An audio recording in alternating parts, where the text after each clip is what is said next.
시편 26편은 다윗이 하나님 앞에서 자신의 무죄함을 호소하며 부당하게 받는 이 고난에서 구원해 주시기를 바라는 시입니다. 1절에서 다윗은 자신을 판단해 달라고 요청을 합니다. 다윗은 자신이 완전함으로 행했기 때문에 재판장 되시는 하나님께서 판단해 달라고 요청할 때 어떤 자신이 있었습니다.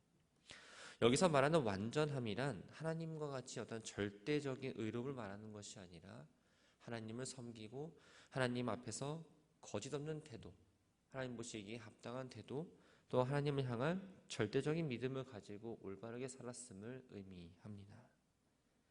이러한 요청에 이어서 2절 말씀을 보면 나를 살피시고 시험하사 내 뜻과 내 양심을 단련하소서라고 말합니다. 여기서 내 뜻, 이 뜻으로 번역된 원래의 단어인 킬랴라는 단어는 사람의 신체 가운데의 콩팥을 의미합니다. 조금 더 이 의미를 살펴보면 바로 이 내적인 마음을 의미합니다. 다윗은 하나님 앞에서 자신이 신실하게 살았음을 확신했기 때문에 마치 어떠한 이 광석을 용광로에 넣어서 금속과 불순물을 구분하는 것처럼 하나님께서 자신의 가장 깊은 것인 이 내적인 마음을 검증해 주기를 지금 요청하고 있는 겁니다. 다윗이 이렇게 이야기할 수 있었던 이유는 그가 행한 일 때문이었습니다. 3절을 보면 자신이 진리 중에 행했다라고 고백합니다. 진리를 지키며 살 수 있었던 원동력은 바로 주의 인자하심이었습니다. 인자하심은 자신의 백성을 결코 버리지 않겠다는 어떤 하나님의 약속에 근거한 사랑입니다.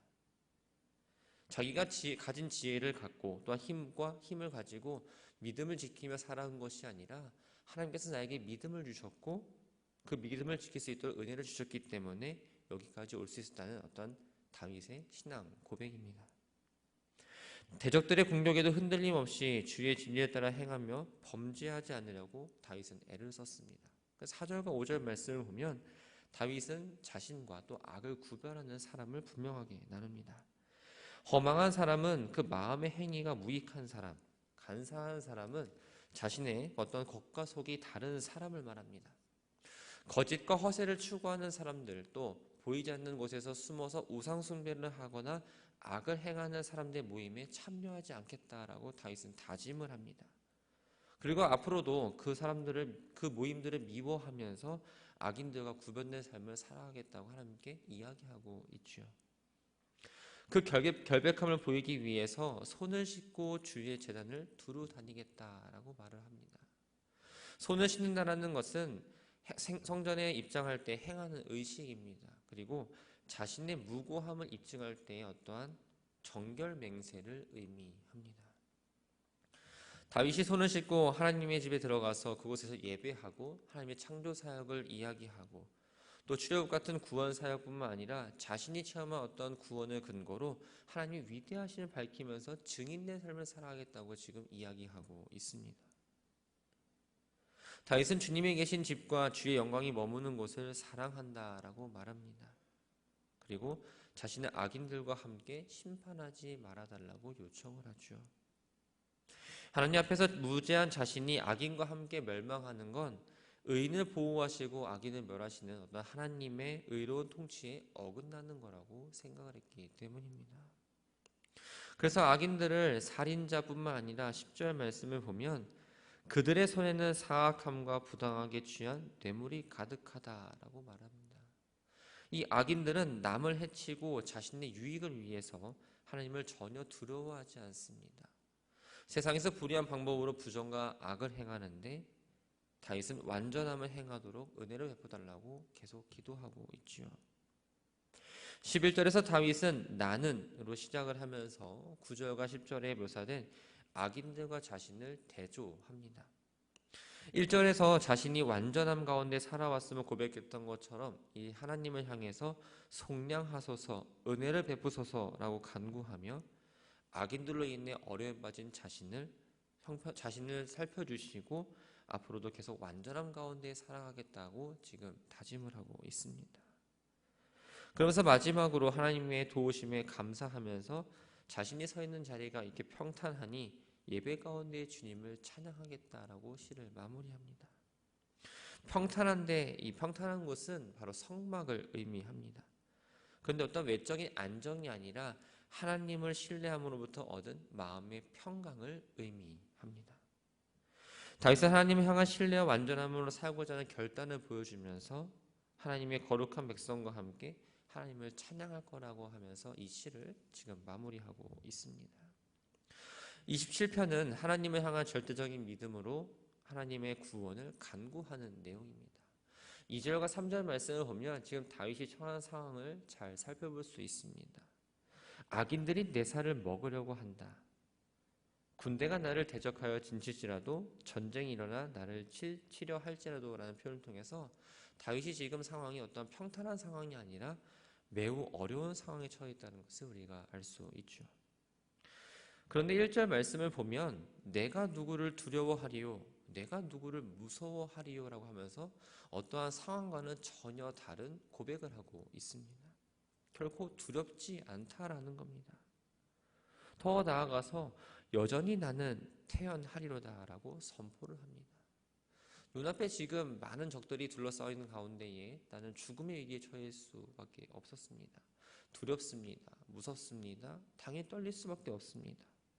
이런 상황 가운데서 어떻게 다윗은 태연하게 말을 할 수 있었을까요? 아무리 급박하고 위기 상황이라 할지라도 방법이 있다면 태연할 수밖에 없습니다. 다윗은 방법이 있었습니다. 그것은 바로 하나님입니다. 1절에서 하나님을 세 가지로 비유합니다. 첫 번째는 빛입니다. 빛이 임하면 어둠을 설 수 없고 자리를 피할 수밖에 없습니다. 어떤 다윗을 둘러싸고 있는 지금 환난은 바로 어둠이었습니다. 빛이신 하나님이 다윗과 함께하면 어둠이 다윗에게 가까이 할 수 없었기 때문에 다윗은 두려워할 이유가 전혀 없었던 겁니다. 두 번째는 구원입니다. 하나님은 다윗을 둘러싸고 있는 모든 대적들과 그들의 압제로 인한 고통스러운 현실로부터 구원해 줄 수 있는 분이었기 때문에 그것을 믿고 나아가는 다윗 삶 가운데에서 대적을 두려워할 이유가 없었던 거죠. 세 번째는 능력입니다. 여기서 능력은 피난처, 요새를 의미합니다. 사무엘상 25장 29절에서 이 아비가일은 다윗의 생명이 여호와와 함께 생명사계 속에 쌓여 있다라고 고백을 했습니다. 생명의 근원이신 하나님이 다윗의 생명을 안전하게 지키시는 어떤 보호자이면서 피난처였기 때문에 다윗은 두려워할 이유 없이 태어날 수 있었고 또 누구를 두려워하지 않았던 겁니다. 이렇게 자신의 고백이 이어진 후에 4절에서 하나님 앞에 한 가지 소원을 이야기합니다. 그런데 여기서 이 한 가지 소원은 어떠한 지금 처해 있는 상황을 벗어나기 위해서 급한 소원이 아니라 과거부터 지금까지 계속 꾸준히 이어졌던 다윗의 소원이었습니다. 그리고 그 소원을 얻기까지 계속 구하겠다는 다윗의 단호함도 볼 수 있습니다. 무엇일까요? 4절 말씀을 보면 평생토록 하나님의 성전에 거하면서 하나님의 임재 가운데 즐거움과 기쁨을 누리며 주님과 교제하기를 사모한다. 하나님의 성전에 거하기를 사모한 이유는 무엇입니까?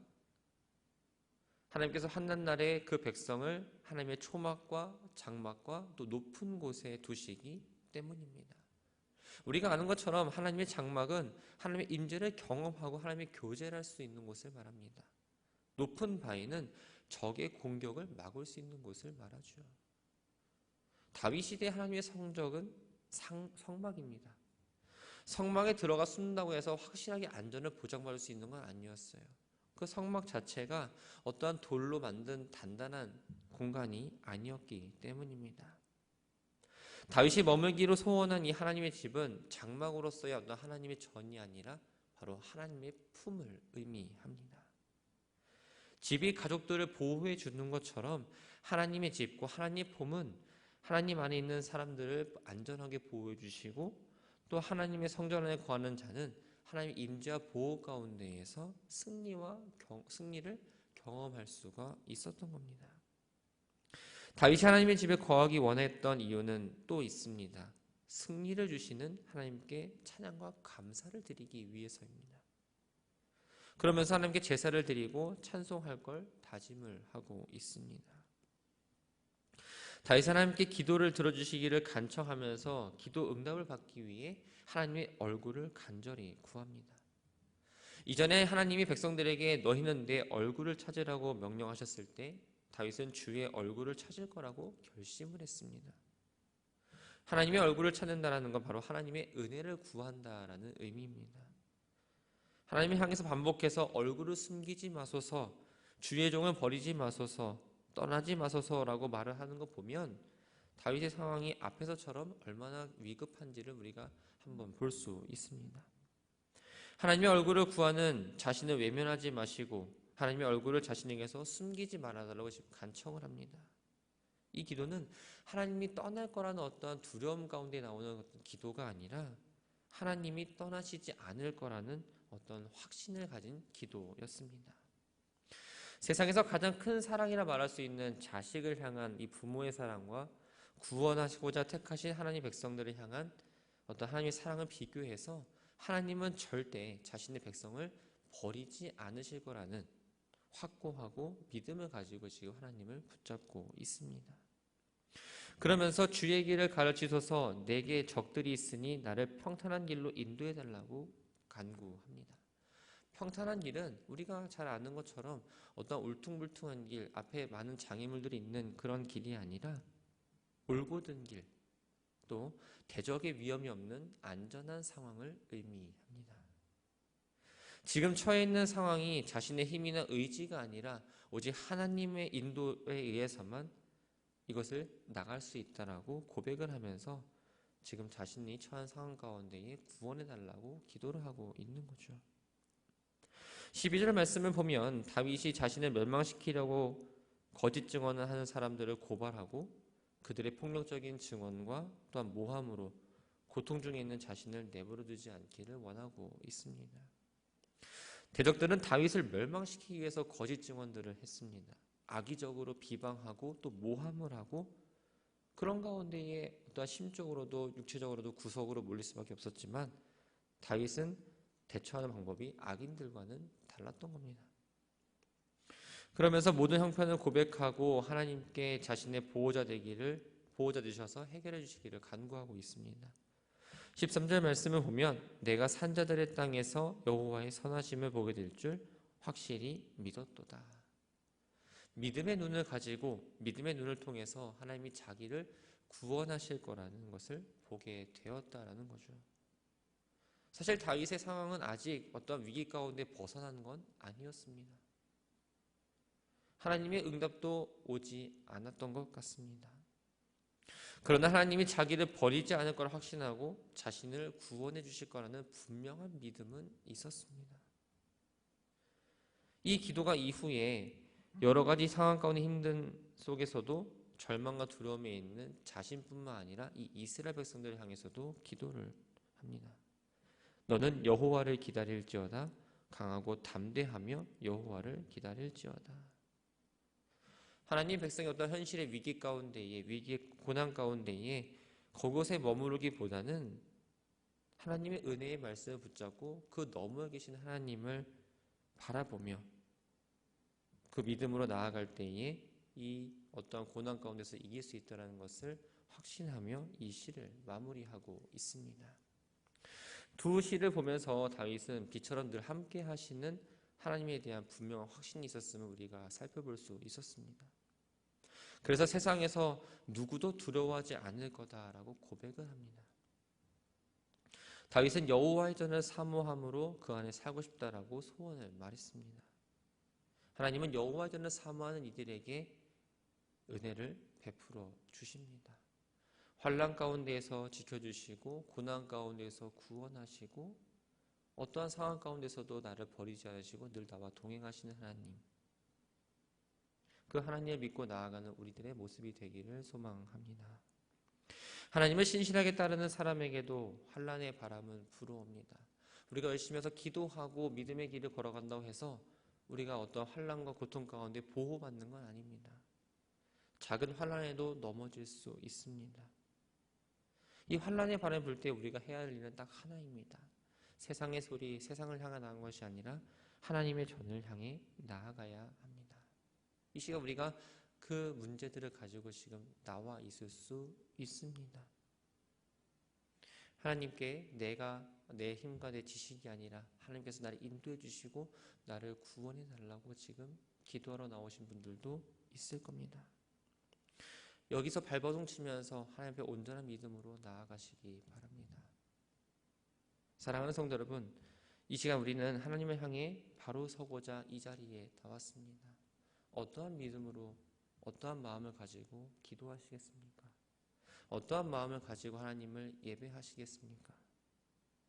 또 이 시간 예배가 끝나고 기도가 끝나고 교회 문을 나갔을 때에 여러분들은 어떻게 살아가시겠습니까?